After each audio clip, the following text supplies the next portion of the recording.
ਤਾਂ ਮੇਰਾ ਕਮਾਉਣਾ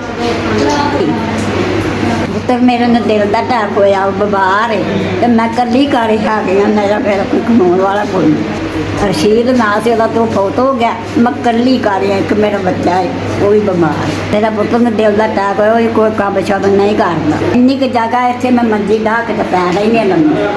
ਆਂਢ ਗੁਆਂਢ ਦੇ ਜਾਂਦਾ ਤਾਂ ਮੈਂ ਖਾ ਲੈਂਦੀ ਹਾਂ। ਰੋਟੀ ਜਿੱਥੇ ਦੇ ਜਾਂਦਾ ਕੋਈ ਤੇ ਮੈਂ ਖਾ ਲੈਂਦੀ ਹਾਂ, ਤੇ ਮੰਜੀ 'ਤੇ ਢਾਹ ਕੇ ਬਹਿ ਰਹੀ। ਮੈਂ ਜੇ ਇਕੱਲੀ ਪਈ ਰਹੀ ਨੇ, ਮੇਰੇ ਤੋਂ ਕਿਰਾਇਆ ਕਰੂਆ ਕੋਈ ਨਹੀਂ ਰਹਿੰਦਾ। ਮੈਂ ਇਕੱਲੀ ਇੱਕ ਮੰਜੀ ਢਾਹ ਕੇ ਬਹਿ ਰਹੀ ਹਾਂ। ਅੱਖਾਂ ਖਰਾਬ ਨੇ, ਮੇਰੇ ਤੋਂ ਕੋਈ ਪੈਸਾ ਨਹੀਂ ਤੇ ਨਾ ਮੈਂ ਲੋੜ ਜੋਗੀ ਹਾਂ ਵਿਚਾਰੀ। ਤੇ ਦਾਰੂ ਵੀ ਨਹੀਂ ਲਿਆ ਜਾਂਦਾ ਪੈਰਾ ਤੋਂ ਸਾਥ।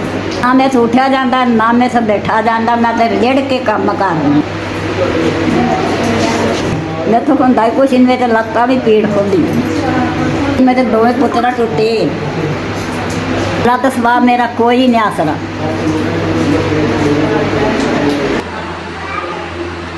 ਪੰਜ ਹਜ਼ਾਰ ਰੁਪਈਆ ਮੈਨੂੰ ਜੋੜ ਗਿਆ। ਅੱਲਾਹ ਤੁਹਾਨੂੰ ਖੁਸ਼ ਰੱਖੇ, ਅੱਲਾਹ ਤੁਹਾਨੂੰ ਖੁਸ਼ ਰੱਖੇ।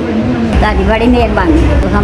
ਅੰਮਾ ਜੀ ਦੀ 5000 ਮਦਦ ਕੀਤੀ। ਤੁਹਾਨੂੰ ਖੁਸ਼ੀ ਰੱਖੇ ਰੱਬ। ਤੁਹਾਨੂੰ ਬਹੁਤ ਮੈਂ ਲੱਤਾਂ ਤਾਂ ਮਜ਼ਬੂਤ, ਅੱਖਾਂ ਤਾਂ ਮਜ਼ਬੂਤ। ਮੈਨੂੰ ਦਿਲ ਦਾ ਅਟੈਕ ਹੋਇਆ। ਤੁਸੀਂ ਮੇਰੇ ਔਖੇ ਟਾਈਮ 'ਤੇ ਮਦਦ ਕੀਤੀ। ਬੜੀ ਦੁਆ ਕਰਾਂ ਤੁਹਾਡੇ ਵਾਸਤੇ। ਤੁਹਾਡਾ ਬਹੁਤ ਬਹੁਤ ਸ਼ੁਕਰੀਆ। ਅੱਲਾਹ ਤੁਹਾਨੂੰ ਖੁਸ਼ ਰੱਖੇ ਤੇ ਰੱਬ ਤੁਹਾਨੂੰ ਬਹੁਤ ਆਦੇ। ਤੁਹਾਡਾ 5000 ਮੈਨੂੰ ਮਿਲ ਗਿਆ। ਰੱਬ ਤੁਹਾਨੂੰ ਦਿੰਦਾ ਰਹੇ, ਮਦਦ ਕਰਦੇ ਰਹੋ ਗਰੀਬਾਂ ਦੀ। ਤੁਹਾਡਾ ਬੜਾ ਸ਼ੁਕਰੀਆ। 5000 ਰੁਪਈਆ ਮਿਲ ਗਿਆ। ਤੁਹਾਡਾ ਸ਼ੁਕਰ ਹੈ। ਮੇਰਾ ਕਾਫੀ ਟਾਈਮ ਲੰਘ ਜੇ ਰਹੇ ਨੇ।